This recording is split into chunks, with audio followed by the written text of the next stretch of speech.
All right, let's get right into it. Today, we are taking a deep dive into what is, quite possibly, the single most popular, most widely used Christian theology textbook in the world. Seriously, this is the book that literally shapes how thousands of pastors, priests, and scholars take their very first steps into thinking about their faith.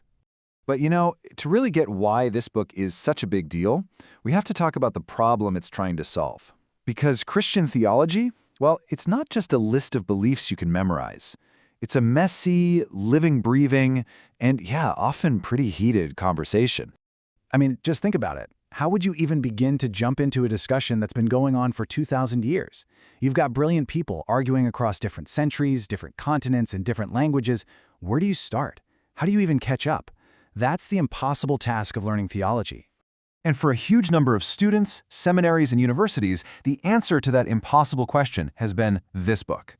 For decades, it's been the go-to guide, the starting map for this absolutely gigantic intellectual and spiritual landscape. And its influence is just staggering. I mean, we're talking about a textbook that's now in its 6th edition. It's been in constant use for over 25 years in classrooms from Dallas to Oxford. In the world of academic textbooks, that kind of longevity is practically unheard of. It's a true classic. So who's the guy who pulled this off? Alister McGrath. And what's so fascinating about him is his background.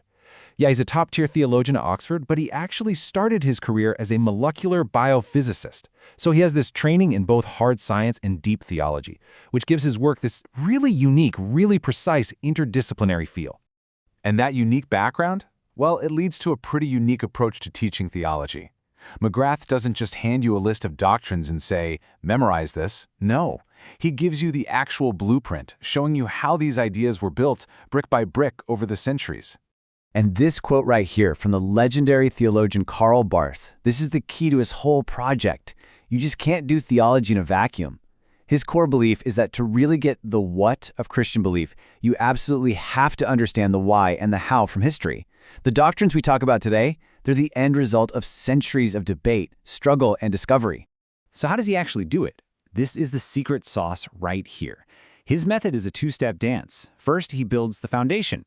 He takes you on this grand tour of the major periods of church history, the early fathers, the Middle Ages, the Reformation, and the modern era, and then, only after you have that map, does he dive into the big ideas, God, Jesus, salvation. He explores each one by showing you how people in those historical periods argued about it and hammered it out. It's just a brilliant way to see that doctrine isn't some dusty old list, it's a living, developing story. So what does that actually look like inside the book? Let's take a quick peek, just to get a sense of how incredibly comprehensive this thing is. The sheer amount of ground this one book covers is pretty amazing. Honestly, reading this book feels like you're getting a front-row seat to all the great debates in history. You're right there as the early church is hashing out who Jesus is. You get to see Thomas Aquinas trying to weave together Greek philosophy with Christian thought. You witness the absolute fireworks of the Reformation, which, by the way, McGrath carefully breaks down into 5 separate movements, not just one. It's this whirlwind tour that covers everything from ancient arguments about the Trinity to modern debates about God. But of course, no book is perfect, right? Especially one this big and ambitious. And after so many years in the classroom, a pretty clear consensus is formed among reviewers about its major strengths and, well, its major weaknesses. Okay, so what people love about it is pretty consistent. Number 1, it's that historical structure we've been talking about. It's a game changer. Academics rave about his chapters on Christ and the Reformation. And that huge 50-page glossary in the back, it's a lifesaver. But the criticisms are just as consistent. The biggest one by far is that there's no single dedicated chapter on the doctrine of the Bible itself, which for a lot of people is a huge deal. Others note that his discussion of whether God can suffer seems a little one-sided. And maybe the most important critique today is that certain voices, especially from Wesleyan and non-Western traditions, just don't get enough airtime. What's really interesting, though, is when you break it down and see how different Christian traditions react to the book.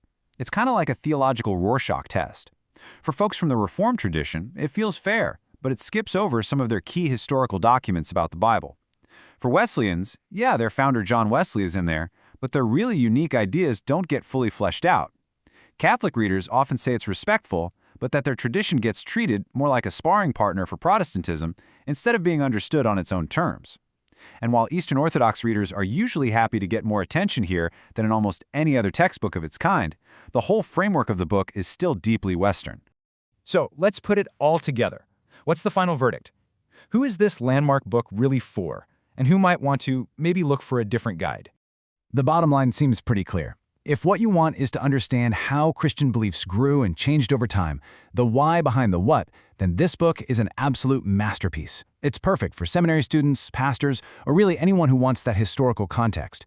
But it's probably not for you if you're looking for theology built straight from biblical exegesis without all the historical layers. It's also not the best pick if you want to really deep dive into your own specific tradition. And, crucially, if you're coming from a non-Western background, you might find that your own theological heritage feels a bit like a footnote here. And in the end, that really brings us full circle, right back to that idea of theology as a great ongoing conversation. McGrath's book is, without a doubt, one of the best guides to that conversation ever written. But its own limits kind of force us to ask a really important question for the future of theology. A great guide is one thing, but maybe the most important question we can ask is, who gets a seat at the table?